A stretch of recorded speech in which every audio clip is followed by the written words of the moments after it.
a impactar as vossas vidas com graça para 2025. Importância do pai na fé, parte 3. Desse momento em diante, quem conversar contigo não te ama. Quem te distrair não te ama.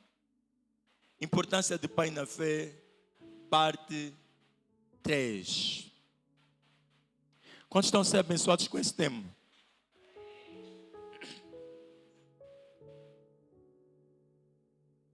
Pai na fé, disse, é aquele que nos gera no entendimento do Evangelho.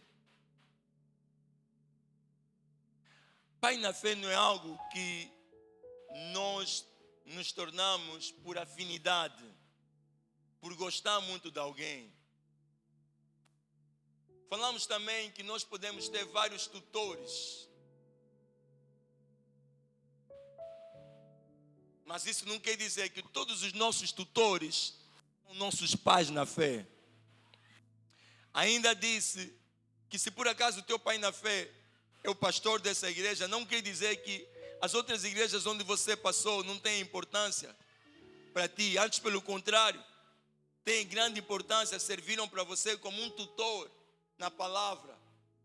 Até você chegar a algum lugar que pode não ser aqui ou aqui mesmo, em que você te é revelado o Evangelho como ele é.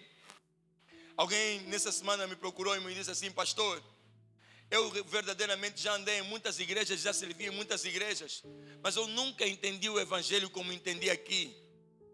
Eu tenho a convicção que o Senhor é o meu pai na fé. Um pai na fé nunca vai te dizer, eu sou o teu pai na fé. Você vai discernir no Espírito. Você vai discernir pelo impacto da graça dessa pessoa na tua vida. Pai na fé não se torna teu pai na fé para você ficar na igreja dele. Alguém está a entender isso?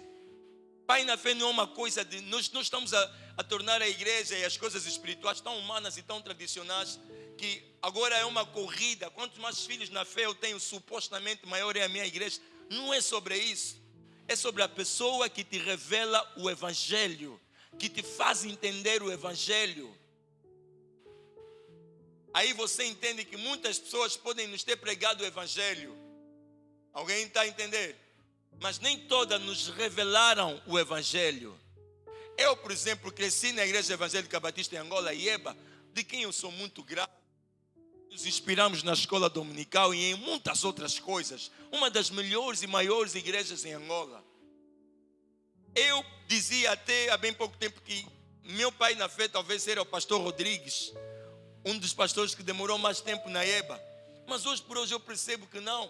Pastor Rodrigo foi um mentor para mim, foi um tutor para mim. Meu pai na fé seria pastor Cris e pastor Mayomona, que me revelaram o Evangelho num nível que eu próprio nunca tinha imaginado, ao ponto de eu ter pegado no nome Cris e ter dado ao meu primeiro filho. Porque eu ouvi algo no pastor Cris que nunca ouvi em nenhum lugar. E era e é o Evangelho. Então, pai na fé é aquele que te revela o Evangelho. Pastor e pastores do YouTube que eu sigo, que eu amo, que eu gosto, tutores. Amém? Tutores. Só que há coisas que você pode receber de tutores, mas há coisas que apenas se recebe de pai na fé.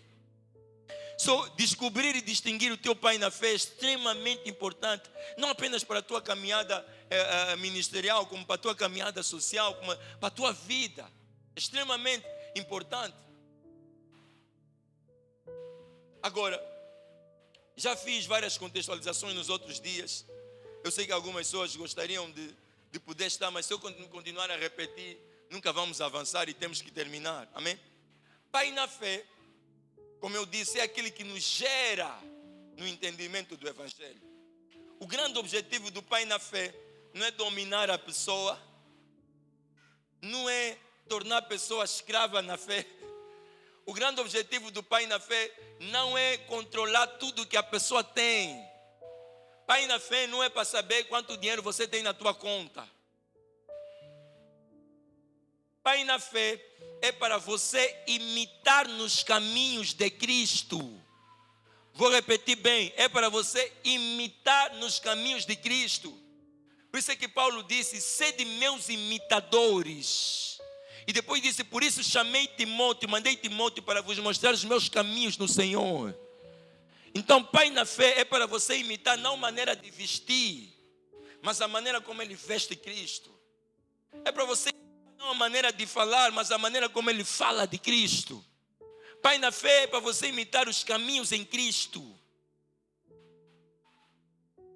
Hoje eu vejo em Angola uma completa distorção da paternidade na fé. Completa distorção. Pai na fé não é para você defender mesmo quando ele está errado, é para você imitar nos caminhos de Cristo. Algumas pessoas estão em igreja cujos pais na fé estão desviados, todos nós sabemos. Mas como é meu pai na fé, é meu pai na fé. Não! É para imitar nos caminhos de Cristo. Então o que pai na fé tem que demonstrar é caminhos de Cristo. O que é que ele já fez por Cristo, em Cristo e com Cristo. Fora disso, amados, é fanatismo gospel, idolatria. Por isso que é tanta confusão quando se ouve pai na fé. Por quê? Porque pessoas que não sabem o que é isso, criaram uma teoria que não é verdadeira sobre isso. Pai na fé não substitui o teu pai biológico. Pessoas que honram muitíssimo mais pai na fé do que o teu próprio pai. Tudo bem, a Bíblia diz para darmos dupla honra ao servo de Deus, mas não quer dizer para dar desonra ao teu pai. Você compra sapato para o teu pastor, mas você nunca comprou chinelo para o teu pai. Então honrar meu pai na fé.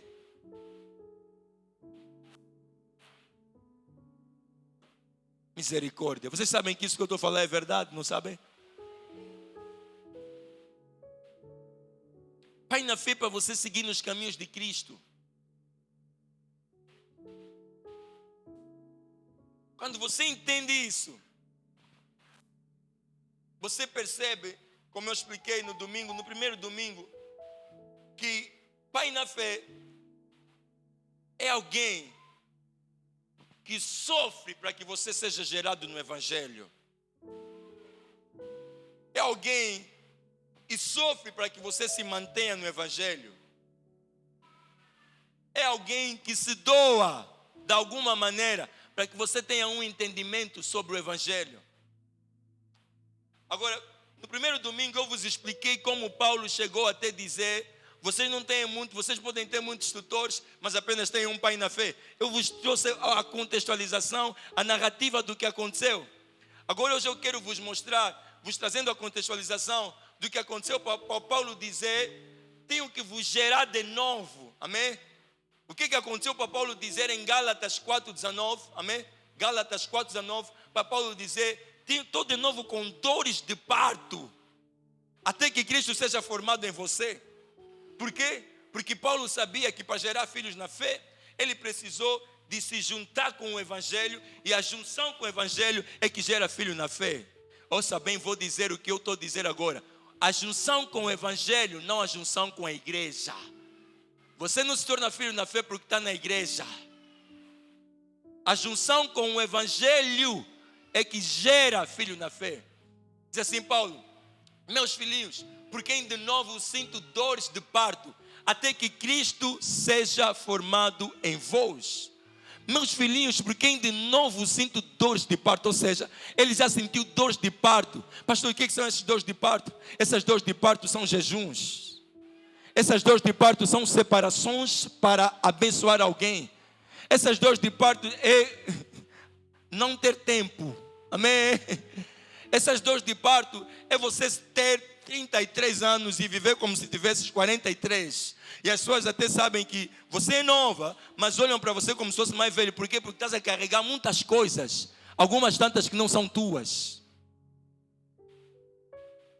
O que aconteceu para Paulo dizer isso?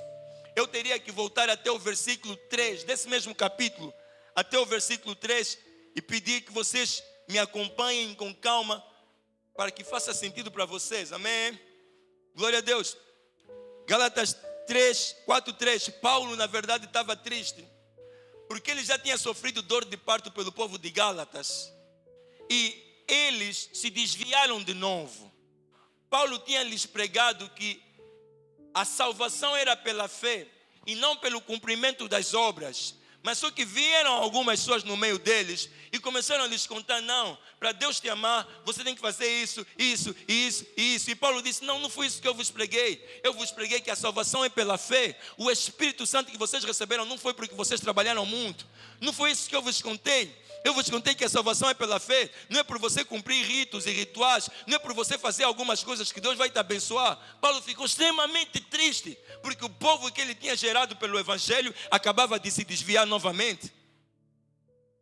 E agora entendam o motivo da tristeza de Paulo. Vão ver se não é o mesmo motivo de tristeza que nós temos hoje. Quando você pensa que você tem que jejuar para Deus te abençoar, você está a matar completamente o evangelho genuíno do nosso Senhor Jesus Cristo. Deus não te abençoa por causa de alguma coisa que você faz. Jejum não é para você receber de Deus, jejum é para você ouvir Deus. Se Deus te desse no que você faz, todos os dias ia te receber algo, porque também há muita coisa que você não faz. Por isso é que a salvação é pela graça, por meio da fé. E é isso que nós pregamos aqui. Paulo estava a dizer: eu estou triste convosco, porque vocês se tornaram cristãos para andarem em boas obras. Vocês não estão a fazer boas obras para serem cristãos. Se for assim, não é pela fé.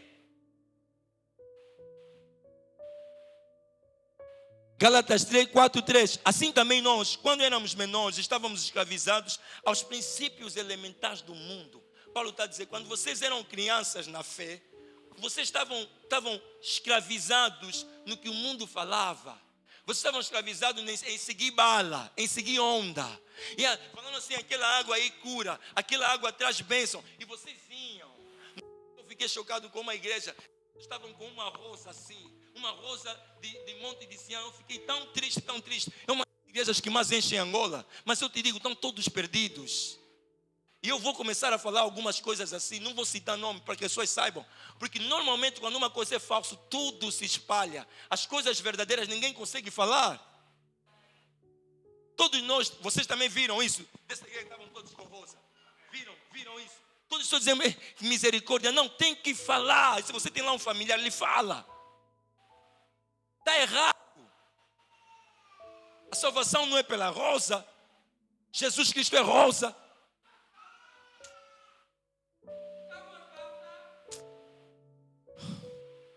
Estávamos escravizados aos princípios elementares do mundo. Ou seja, estávamos escravizados às coisas básicas, não de Deus, mas do mundo. Querem outros princípios elementares do mundo? Mete esse fio, vai te proteger. Princípios elementares do mundo: tens que tomar banho quando chega aos 18 anos, tens que te levar num sítio para te darem banho, para você se proteger. Quem te protege não é Deus.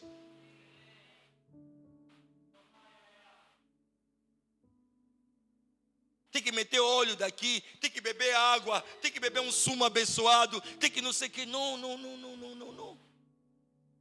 Quando éramos criança, Paulo estava dizendo: quando eu vos conheci, vocês eram assim. Eu vos preguei o evangelho e vocês mudaram. Agora estão a voltar mais nisso. E o mesmo eu digo aqui nessa igreja. Nós estamos há algum tempo sem falar dos princípios elementares do cristianismo. Isso não quer dizer que você tem que se desviar. Não quer dizer que você tem que se desviar. Estamos há algum tempo sem falar de justiça de Deus, de nova criatura. Vamos voltar a falar, mas até lá, não quer dizer que você tem que se desviar. Aqui nessa igreja nós ensinamos que em Deus nós recebemos pela fé, não pelas nossas ações. Seja bênção, seja salvação, seja atenção, seja qualquer coisa, recebemos pela fé. Não há nada que você possa fazer para fazer Deus te dar algo. Deus te deu algo quando você estava morto. Como é que agora que está vivo é que vai pensar que Ele vai te dar se você fizer algo?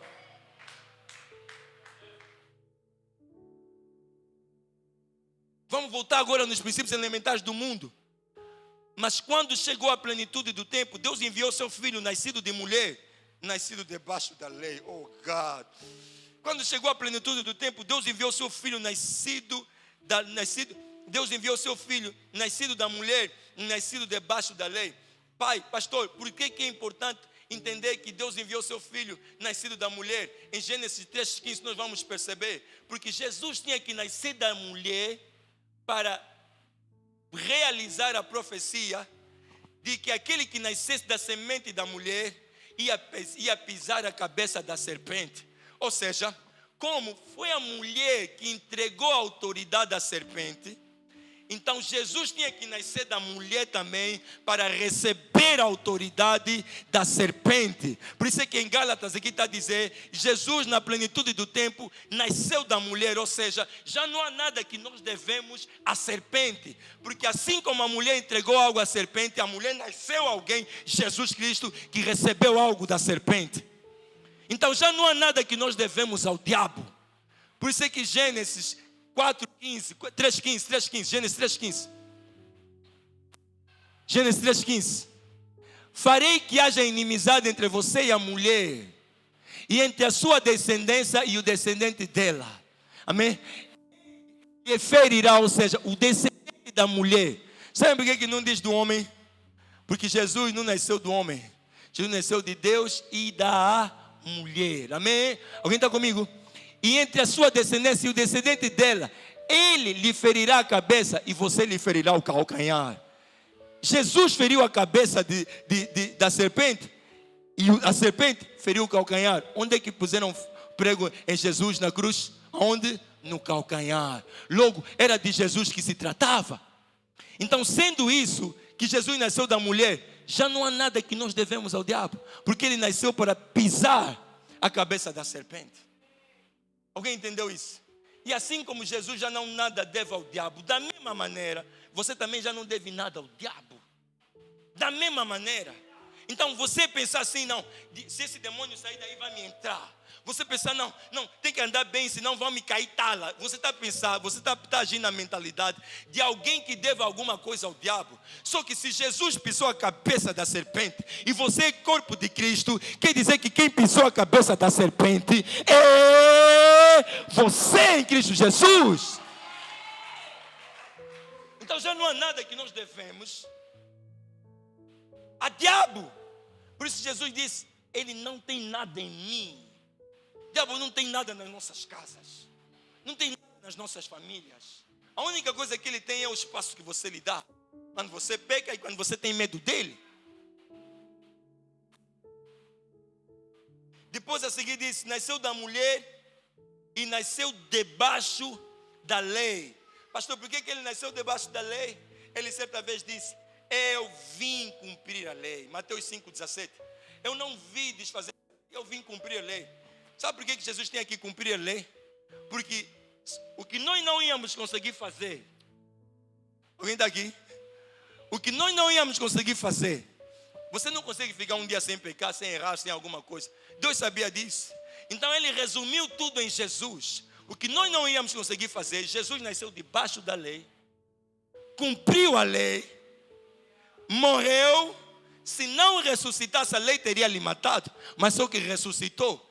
Esse cumprimento da lei não conta só para Jesus, conta para nós também. Pastor, isso quer dizer que agora nós podemos pecar? Não, porque agora nós morremos para a lei e vivemos para a graça. Então nós não pecamos mais, não porque temos medo, mas não pecamos mais porque já não é nossa natureza pecar.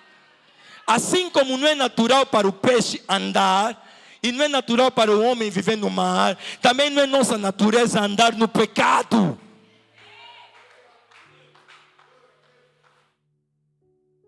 Já não é uma questão de medo, de não. É porque já não faz parte de nós.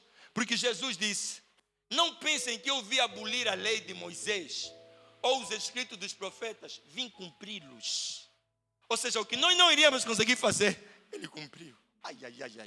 Por isso é que nós, mesmo sendo o que nós somos, a Bíblia nos chama de justiça de Deus. Por isso é que somos chamados de santos. Porque alguém cumpriu a lei por nós. Alguém cumpriu a lei por nós. E por isso é que o evangelho, o central é Jesus. Você tirar Jesus, você meter teu pastor, meter alguma pessoa qualquer, estragou a essência do evangelho. A essência do evangelho. Alguém está a entender isso? Alguém está a entender isso? No 5 diz, a fim de redimir. Volta no. Onde estávamos a ler?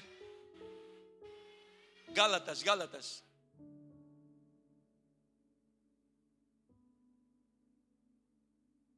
Assim, o fez para resgatar a nós que estávamos sobre a lei. Ou seja, se Ele já pagou o preço da lei, nos resgatou agora da lei. Amém? A fim de nos adotar como seus filhos. Quando eu estudava isso, eu disse, uau, isso tudo é o que Paulo está a dizer. O pai na fé, Paulo, está a dizer aos filhos dele na fé de Gálatas. Essa é a razão pela qual ele mais lá para baixo vai dizer, vos gerei pelo Evangelho. Ele está a dizer, assim o fez para nos resgatar a nós, que estávamos sobre a lei, a fim de nos adotar como seus filhos. Quando eu li na versão original, isso quer dizer, nos adotou na família divina. Nos adotou na família divina, ou seja, agora saímos das nossas famílias naturais apenas. Agora saímos das nossas nações naturais agora. Agora entramos na família divina. Sabe o que é família divina? Onde está Deus Pai. Alguém está comigo? Alguém está comigo? Alguém está comigo? Deus Pai. Digam vocês outro Deus. Outro Deus. Está vendo ali no Deus Filho? Entramos lá. Entramos lá. Nos adotou na família divina. Ou seja, somos irmãos, se fosse humanamente ia dizer irmão de sangue de Jesus. Estão entendendo o que eu estou a dizer? Somos irmãos de Jesus. Paulo está a dizer, depois de vocês terem chegado nessa dimensão, de serem família divina, vocês vão voltar mais na dimensão de andarem como se fossem escravos. A seguir, avança. E porque nós somos seus filhos, Deus enviou ao nosso coração o Espírito do seu Filho. Isso me fez chorar quando eu estudava. Deus enviou, e porque somos seus filhos, ou seja, como somos filhos de Deus, Ele, como já tinha um filho, Ele disse, está bem, esses agora também são meus filhos. E como eu só tenho um Espírito, o meu Espírito é que dei nesse meu filho Jesus. Agora o Espírito do meu filho Jesus, vou enviar neles. Aplauda ao Senhor. Deus é muito bom. Deus é muito bom. É por isso que nós não entramos na presença de Deus. Porque nós temos o Espírito de Jesus Cristo dentro de nós. Amado, não sou eu que estou a vos contar. Está aqui, está escrito. E Deus enviou ao nosso coração o Espírito de seu Filho. Então o Espírito que é no meu coração não é meu. É o Espírito de Jesus Cristo. Por isso que quando você quer errar alguma coisa, fala, não faz isso. Por isso que quando você quer andar algo, te dá, não, isso não é normal para você. Por isso que às vezes quando você quer normalizar algumas coisas na tua vida que não são normais, para o Espírito de Jesus Cristo, há um alarme dentro de você. Por quê? Porque o Espírito que está em você, o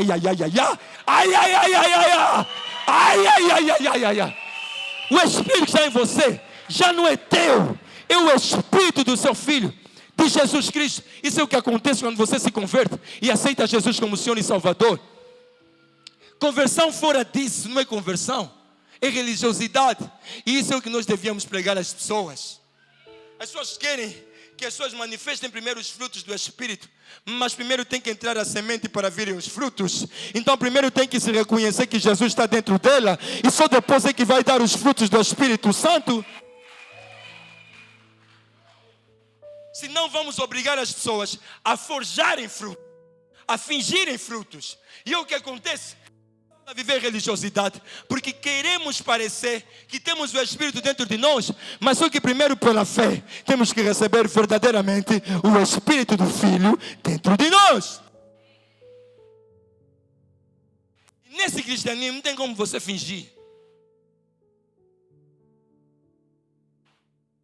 Mas não, nós fazemos o contrário. Pessoas achando que meter gravata vai trazer o Espírito. Mudar a maneira de falar. Eu vejo um dentro de você. Eu vejo a graça dentro de você. Vai trazer o Espírito. Não. Não é um modo de falar que traz a natureza. É a natureza que traz o modo de falar, o modo de ser, o modo de agir, o modo de viver. Então quando você mudar de natureza, você vai mudar tudo em você. Você vai mudar tudo em você. Muda de natureza. Isso acontece pela fé, não pelas tuas ações, não pelas tuas obras. Por isso que a Bíblia diz, a salvação é pela fé. O meu justo viverá pela fé. Deus enviou ao nosso coração o Espírito do seu Filho. E por meio dele clamamos, Abba, Pai. Esse clamamos que está ali, quer dizer, gritar alto. Só que esse gritar alto, você não precisa gritar alto. Basta o Espírito estar. você começa a orar, Deus ouve a tua oração primeiro como se fosse o próprio Jesus, e ouve com a mesma urgência que ouviria que se fosse a oração de Jesus. Paulo está a dizer, vocês têm um Espírito dentro de vocês, que se instalar dedo, Jesus, o Espírito de Deus vai se manifestar. Por que vocês precisam trazer mais coisas para trocar com a presença de Deus? Vocês têm um Espírito dentro de vocês, que se instalarem o dedo, vai se manifestar. Por que vocês acham que tem que ir buscar esse Espírito no monte? Eu não tenho nada contra o monte, mas tenho tudo contra você pensar que no monte você vai encontrar o Espírito Santo. O Espírito Santo não está no monte, o Espírito Santo está em você. Está em você. Avança. Deus me dê tempo para explicar isso tudo. Agora você já não é escravo, mas filho de Deus. E uma vez que é filho de Deus, tornou-se herdeiro dele. Ai, ai, ai, ai, ai. Uma vez que é filho de Deus, tornou-se herdeiro dele. Se eu tenho 1 milhão de contas, 1 milhão de kwanzas na minha conta, 1 milhão de kwanzas na minha conta, quando eu morrer o dinheiro é de quem? Quando eu morrer o dinheiro é de quem? Quando eu morrer o dinheiro é de quem? Se eu tenho uma boa reputação, quem vai beneficiar diretamente dessa boa reputação quando eu morrer? Agora a Bíblia está a dizer que nós não somos herdeiros. Nós somos herdeiros de Deus. O grande problema que temos aqui é que Deus não morre. Então nesse caso a jurisdição muda. Tendo em conta que ele nunca vai morrer. Então nós, enquanto ainda ele vivo, usufruímos dessa herança. Eu sei que vocês, eu dei-vos o exemplo do dinheiro para vocês se conectarem mais fácil, porque pelo dinheiro iam se conectar mais fácil. Mas agora tirem o dinheiro e ponham justiça divina, você é herdeiro da justiça divina. Tirem o dinheiro e ponham santidade divina, você é herdeiro da santidade divina. Tirem o dinheiro e ponham prosperidade divina, você é herdeiro da prosperidade divina. Tirem o dinheiro, coloquem poder para salvar pessoas com o evangelho, você é herdeiro deste poder. Tirem o dinheiro e coloquem a unção divina, você é herdeiro dessa unção. Come on.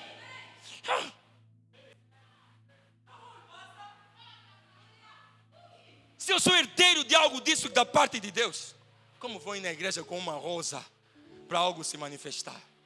Se eu sou herdeiro da parte disso de Deus, como eu vou ter que pagar profeta para me revelar?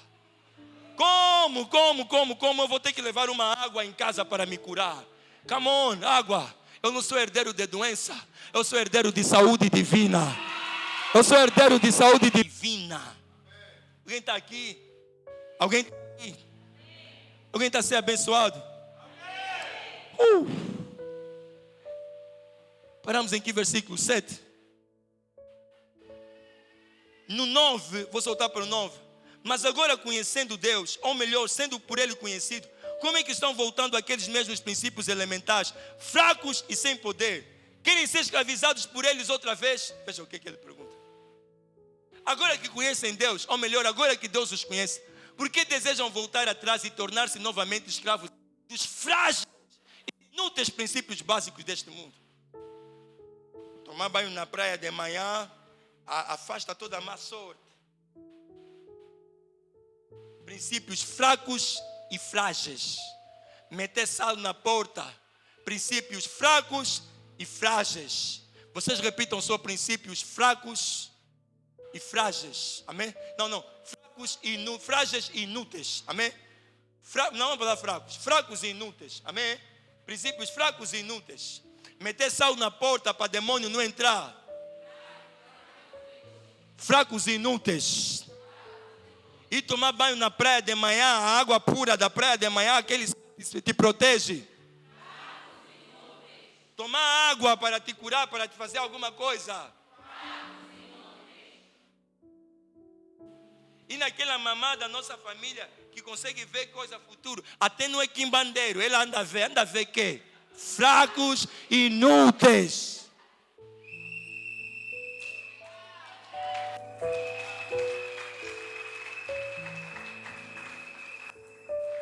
Depois ele diz, querem ser de novamente, desejam voltar atrás e tornar-se novamente escravos dos frágeis e inúteis princípios básicos deste mundo? É isso que vocês querem? Eu agora vos pergunto, como vosso pai na fé, é isso que vocês querem? O pastor está a te falar, fala para a doença. Não, papá, fui numa igreja aí, me meteram uma coisa, me falaram para ficar lá 7 dias.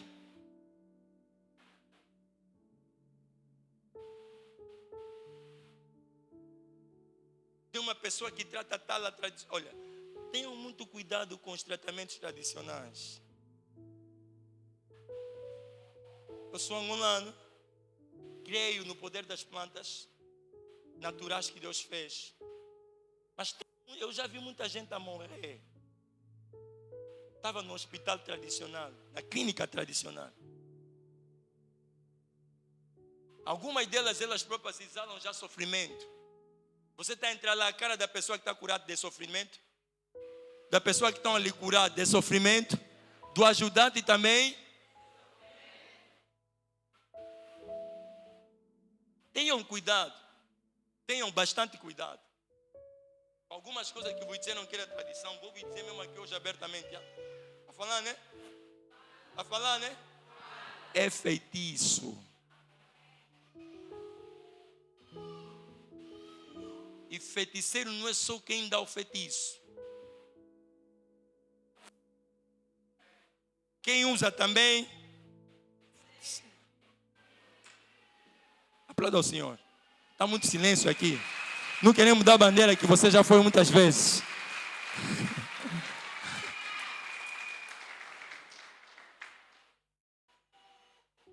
Vocês estão observando dias especiais, meses, ocasiões específicas, tradições humanas que se colocam acima do que Deus fez. Ou seja, vocês observam dias especiais, dia dos mortos. Depois ele diz, temo que meus esforços por vocês tenham sido inúteis. Vai avançando, no 12. Eu lhes suplico, irmãos, que se tornem como eu, pois eu me tornei como vocês. Sabem, foi por causa de uma doença que me lhes preguei o evangelho pela primeira vez. Embora a minha doença lhes tenha sido uma provação, vocês não me trataram com desprezo ou desdém. Pelo contrário, receberam-me como se eu fosse um anjo de Deus, como o próprio Deus. No 15 diz, que aconteceu com a alegria de vocês? Tenho a certeza que se fosse possível, vocês teriam arrancado os seus próprios olhos para dá-lo a mim. Tornei-me inimigo de vocês por lhes dizer a verdade. Os que fazem tanto esforço para agradá-los não agem bem, mas querem isolá-los a fim de que vocês também mostrem zelo por eles. É bom sempre ser zeloso pelo bem, não apenas quando estou presente. Depois no 19 chega. Meus filhos, novamente estou sofrendo dores de parto por sua causa, até que Cristo seja formado em vocês. Venham porque que ele chegou no 19. Vejam, viram o que estava atrás? Então, pai na fé não chega só e te fala, sou teu pai na fé. Vocês viram o que estava atrás? Tudo isso que eu preguei é o que fez Paulo dizer no 19, meus filhos, por quem sofro de novo dores de prata. De novo, quer dizer que já sofreu uma vez. Amados, em Cristo Jesus, com o Espírito Santo como testemunha, sabe o quanto nessa igreja já sofremos dor de parto para que muita gente nasça em Cristo. Espírito Santo e anjos como testemunha. Nós não nos apossamos deste lugar por nós mesmos. Quem me conhece, pelo menos eu, Júnior Destino, sabe? Um grande aluno de Relações Internacionais da Universidade de Coimbra, bom jogador, é bom mesmo, bom base, mais claro que toda a gente está aqui. Não fomos nós que nos chamamos. Encontramos coisas que não sabíamos como lidar. Muito novo, aprendi coisas que tem que se aprender com 50 anos. É com este direito, amados, o mesmo que Paulo, que eu me ortogo a dizer,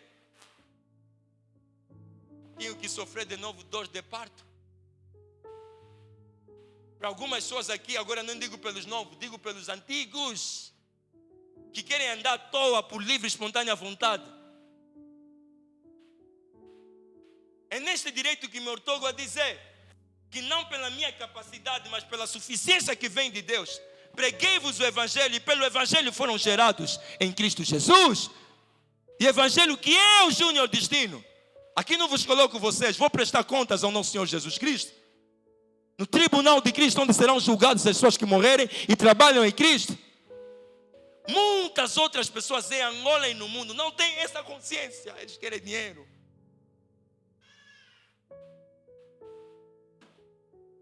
Fama, reputação. Eu não precisava de igreja para ter fama e reputação.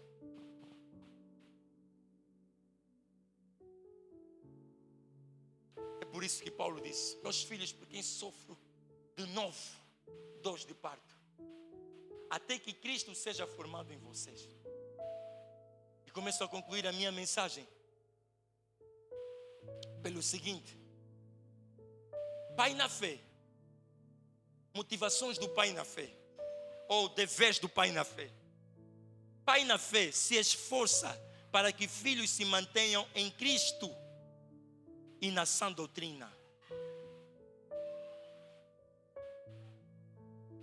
Ou melhor, posso começar pelo seguinte: pai na fé sofre dores de parto para que Cristo seja formado nos filhos.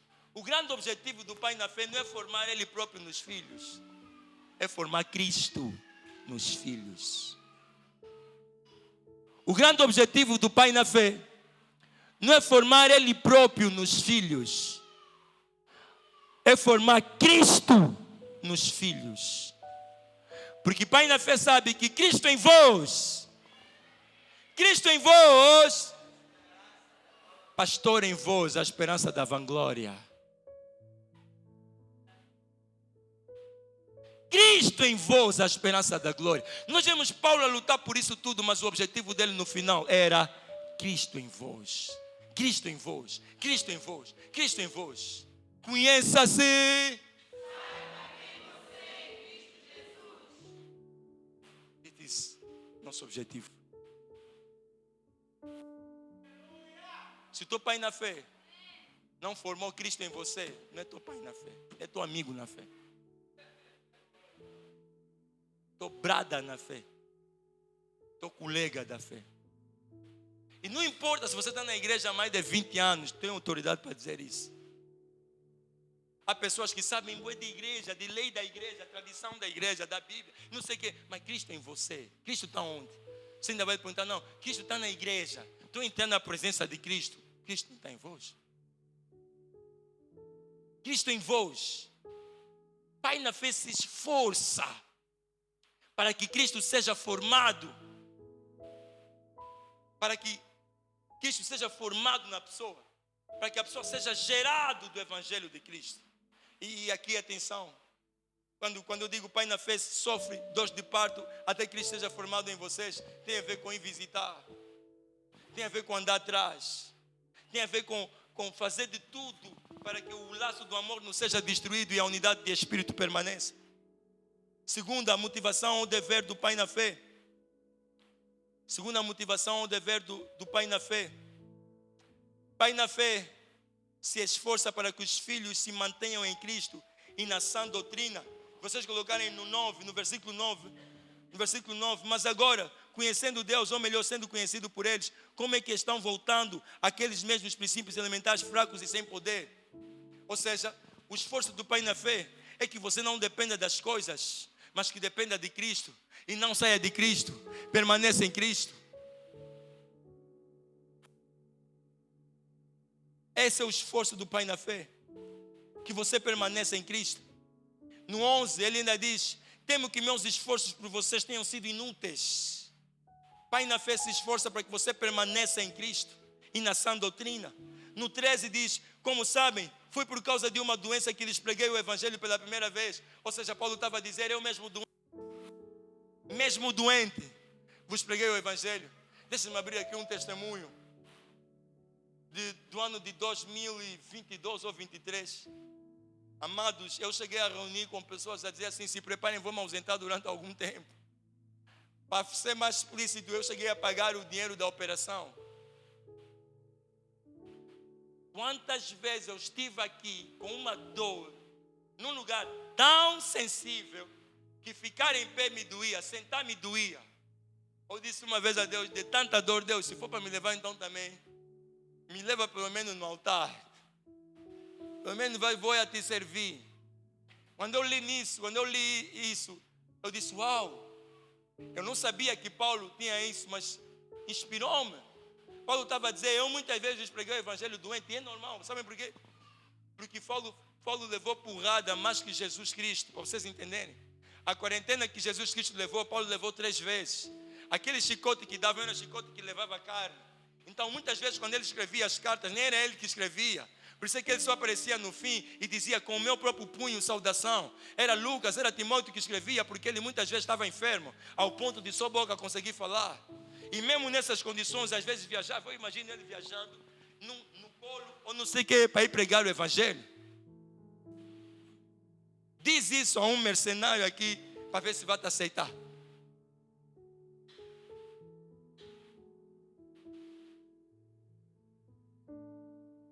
Pai na fé, diz e ensina a verdade, por mais que filhos possam não gostar de ouvir. Pai na fé, diz e ensina a verdade, por mais que filhos possam não gostar de ouvir. Nem tudo que eu falei aqui, eu sei que vocês todos gostaram, alguns não gostaram. Mas quando nós viemos aqui na igreja, não viemos com a agenda de pessoas gostarem. Viemos com a agenda de pessoas serem edificadas. Amém? Não viemos com a agenda de pessoas gostarem. Não, eu vou dar essa dica aqui, vão soltar. Não, não é sobre isso. É sobre pessoas serem edificadas. Sobre pessoas crescerem em todas as vertentes e áreas das suas vidas. Pai na fé faz isso. Não é sobre você, não. Gostei ou não gostei. Não. No 16 diz: tornei-me inimigo de vocês por vos contar a verdade. Será que me tornei vosso inimigo por vos falar a verdade? Paulo está dizendo: será que só porque vos falei a verdade agora não estão mais a me respeitar nem a me honrar? Eu amo todos vocês, eu costumo dizer, mas Deus ama mais. Mas amados, a verdade que terá que ser dita, a verdade que terão que ouvir, vão ouvir. Vão ouvir. Você pode ser o maior dizimista da igreja, vais ouvir. O maior parceiro, o maior... Vais ouvir. Compraste igreja para a igreja, mas vais ouvir. Algumas pessoas no início dizem: ele é muito criança a ser assim. Eu não estou aqui por causa da idade. Não é sobre a idade que nós viemos dizer aqui, não. É por graça. É por graça. Agora, se você for mais velho que graça, você como é mais velho que graça, pode discutir com graça. Alguém está aqui? Alguém está aqui? Agora, paz, pastor. Motivação do filho, dever do filho. Amém? Amém? Filho honra e reverencia pai na fé, não despreza. Filho honra e reverencia pai na fé. Sabem aquele termo reverendo? Na Bíblia não tem. Para quem anda a pensar que na Bíblia está um ponto escrito reverendo. Na Bíblia não tem reverendo. Reverendo é uma maneira de você mostrar a alguém que você tem reverência por ela. É uma maneira que o corpo de Cristo acha de encontrar um pastor, algum mestre, algum profeta, alguma reverência. Por isso é que em Angola muitas vezes os nossos reverendos são os mais velhos. E com uma justa causa. Nossos mais velhos são tesouros vivos que nós temos em Angola. Eu poderia citar muitos mais velhos que eu não consigo chamar de todo ao pé dele, não chamaria reverendo. Jorge Tadeu não chamaria pastor. Jorge Tadeu não chamaria pastor. Papá Lutumba não chamaria pastor. Papá Tambulucó que não chamaria pastor. Pastor, não está a falar dos outros porque tem que estar em Cristo. Os que não estão em Cristo, para mim, não sei, tem que se salvar. Os que próprios acham que são Cristo, não, esse não. Amém? Entenderam o que eu disse, né?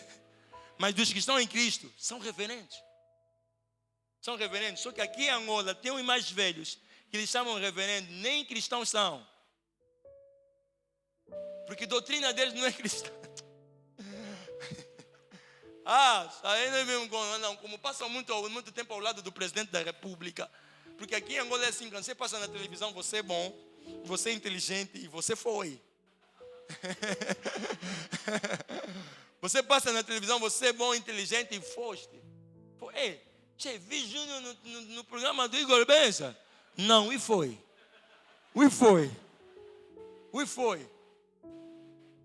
Enfim,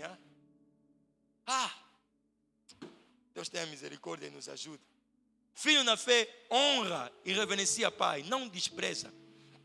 Filho na fé não trata com desprezo ou desdém pai na fé, mas com honra e reverência. Então, primeira coisa que filho na fé precisa fazer: honrar e reverenciar. Pastor, onde é que o pastor nos mostra isso nessa história? Eu só vos contei a mesma história, onde estou a tirar todas as lições. No versículo 14. No versículo 14. Versículo 14. Eu vou ler aqui a minha versão. Embora a minha doença lhes tenha sido de provação, vocês não me trataram com desprezo. Vocês não me trataram com desprezo ou desdém. Pelo contrário, receberam-me como se eu fosse um anjo de Deus, como o próprio Jesus. Profundo isso, né? Porque algumas pessoas, por causa da honra, dizem assim: estão a lhe idolatrar. Tem pessoas aqui na igreja que alguns familiares não sabem o impacto que nós tivemos na vida dos familiares deles, e vem a maneira como os familiares deles me honram, a mim sobretudo, você direito, diz assim: não, estão a lhe idolatrar. Come on. Amado, o evangelho custa quanto na praça? Te impactar graça custa quanto na praça? Vem em que praça isso? Paulo disse: me receberam como se fosse um anjo, quase como se fosse Jesus Cristo. Eu nem quero vos dizer que me recebam a mim, enquanto vosso pai na fé, como um anjo ou como Jesus Cristo. Mas isso me dá claramente o direito de dizer que, come on, alguma honra e alguma reverência. Alguma honra. Pastor mesmo é que está a dizer isso. Se eu sou pai na fé de muita gente nessa igreja, quem deve ensinar isso? Sou eu. Sou eu. Honra e reverência. Paulo disse: mesmo com minha doença, não me desprezaram. Antes me receberam como anjo, ou como se fosse o próprio Jesus Cristo. Eu amo os nigerianos. Algumas pessoas vêm e perguntam: por que há muitos milagres que só acontecem na Nigéria? Vou vos explicar hoje muito facilmente, muito rapidamente. Porque a graça que você não honra, você não pode receber. Na Nigéria as pessoas cumprimentam, e atenção, ninguém faz isso. Na Nigéria as pessoas cumprimentam ajoelhando. Alguns até se estendem no chão. Se exageram ou não, mas uma coisa eu tenho certeza: não falha na honra, não falha na reverência. Mais do que você, amor, levanta, por favor, levanta rápido. Mais do que você que cumprimenta teu pastor. Do babulo! Teu pastor está passando. Está ali, meu pastor. Olha ele, cabeça. Olha, vai querer já me falar grande homem. Vai querer já me entrar na minha. Orelha bem grande.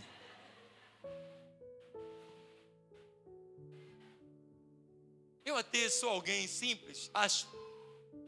Mas isso não te dá o direito de você esquecer da honra e da reverência. Independentemente do grau de proximidade que você possa ter comigo, não sou teu amigo. Está claro? Aprendido. Ao vosso bem. Não, ele é jovem, ele não diz. Não diz isso. Não diz isso. E não come no prato da ignorância de quem não sabe. A Bíblia diz: o meu povo se perde por falta de conhecimento. Quem não faz não sabe. Não vai se perder, é normal. Ele não vai ser cobrado pela ignorância dele. Mas você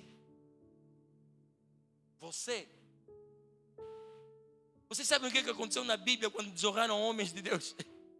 Você sabe, é até uma coisa que aconteceu, eu não gosto de falar, porque algumas pessoas falam: como é que Deus fez isso?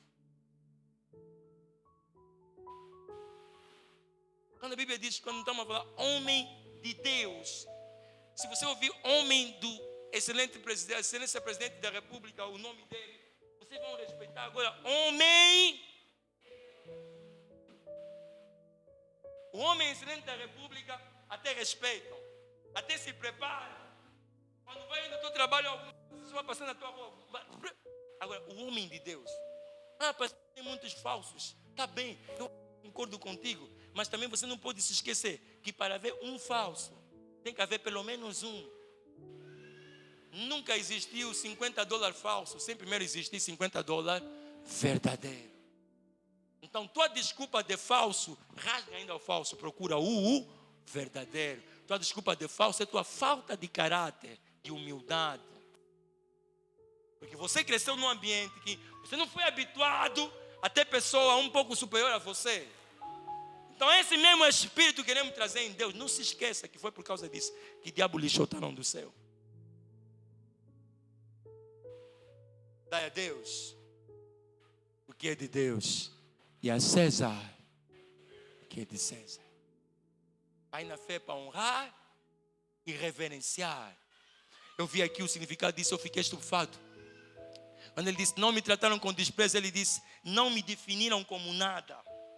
Não me ignoraram. Não me tornaram desprezível, nem menos estimado. E a palavra que está aqui é definir como nada. Sabe que às vezes a questão não é que você honra ou não honra.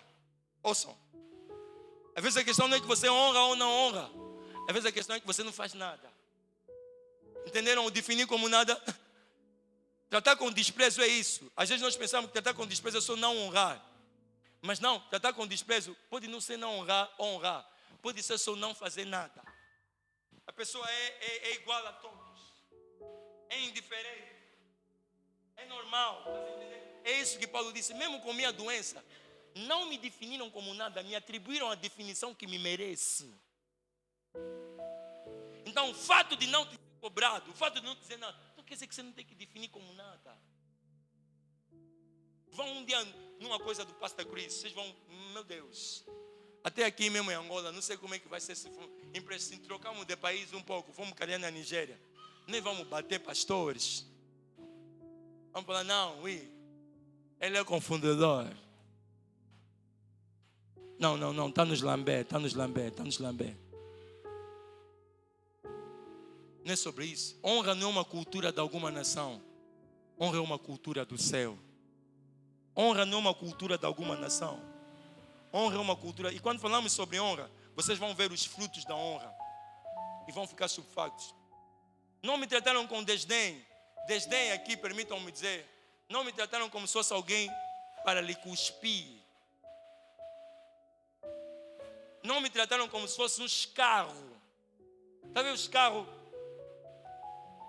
É algo que está na Bíblia. Amém? Entenderam, né? Não me trataram como se fosse um escarro. Mas antes, pelo contrário, me receberam como se fosse um anjo. Ou o próprio Jesus Cristo. Amados, deixem-me vos dizer aqui. Deixem-me vos dizer. Filhos estimam pai na fé, sem idolatrar. Com isso eu quero dizer. Não me recebam como se fosse Jesus ou um anjo. Mas estimem pai na fé. Que haja diferença entre todos os... Mas pastor também ele próprio veste tipo meus amigos. Roupa não tem graça. A graça está no ser. Pastor também veste calça jeans. Vestir calça jeans não é pecado. Filho, além de ser homem de Deus, também é homem da mulher dele. E mulher dele não casou com o homem de Deus. Não é verdade, Surai? Tem muitas crianças que dizem, não? Já vou fazer rir. Riam só, amém. Amém. Glória a Deus. Na calma não tem homem de Deus.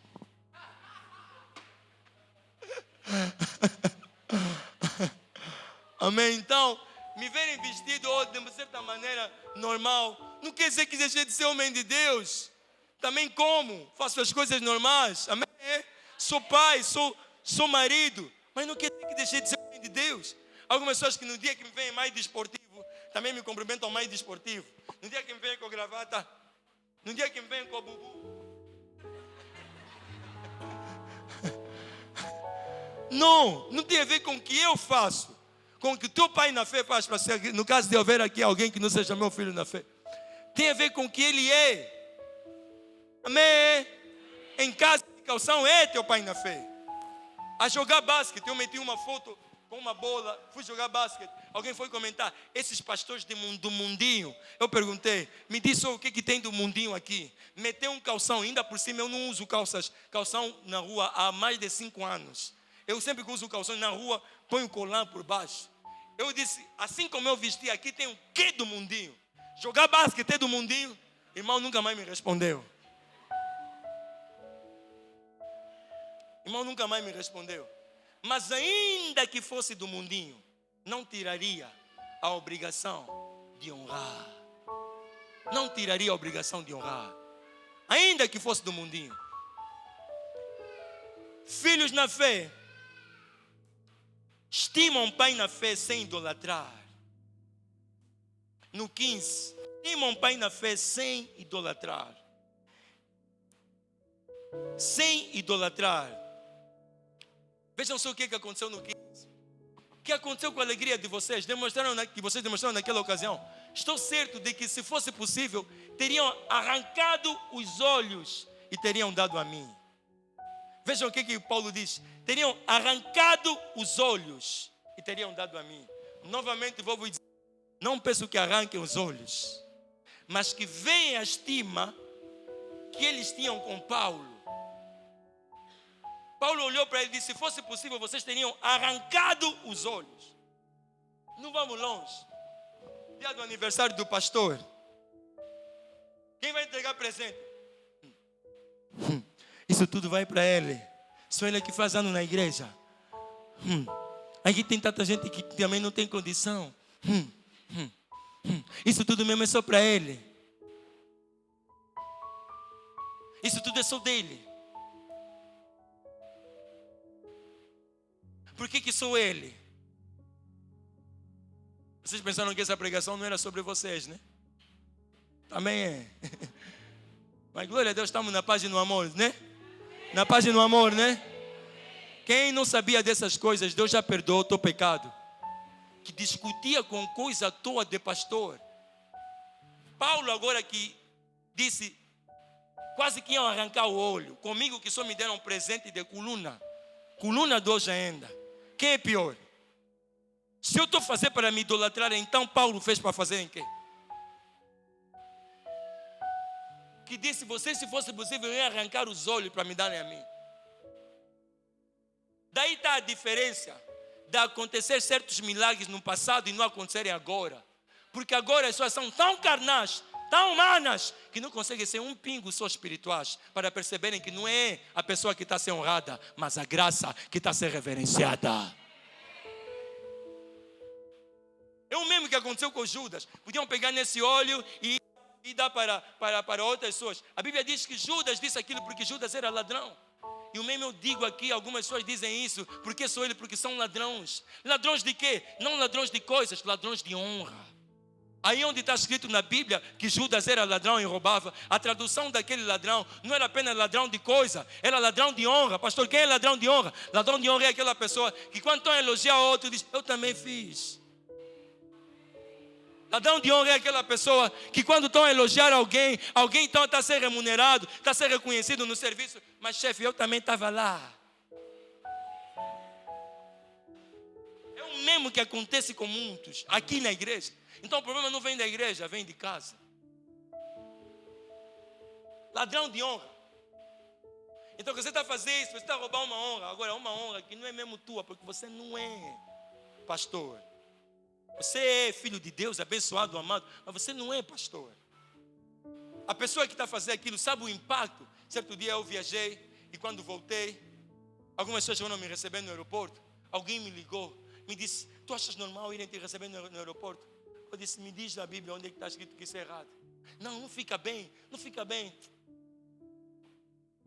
Eu olhei para a pessoa e disse assim, olha, você é meu amigo. Você não é meu filho na fé. Se define onde vais ficar. Mas até onde você se definir, não me fala mais sobre isso. É uma pessoa muito chegada a mim, de certa maneira. Porque amigo sabe o que você lhe comunicou como amigo. E filho na fé também sabe o que você lhe comunicou como pai na fé. Você vai dizer ao Gugu, permitam chamar o Gugu. Você vai dizer ao Gugu que ele não pode me honrar? Você vai dizer ao Miguel que ele não pode me honrar? Ao Sembele? Eu não vou falar nada. A Chala? A Tamara? Oh, filha. A Euclides? Eu não vou falar nada. Vamos discutir vocês.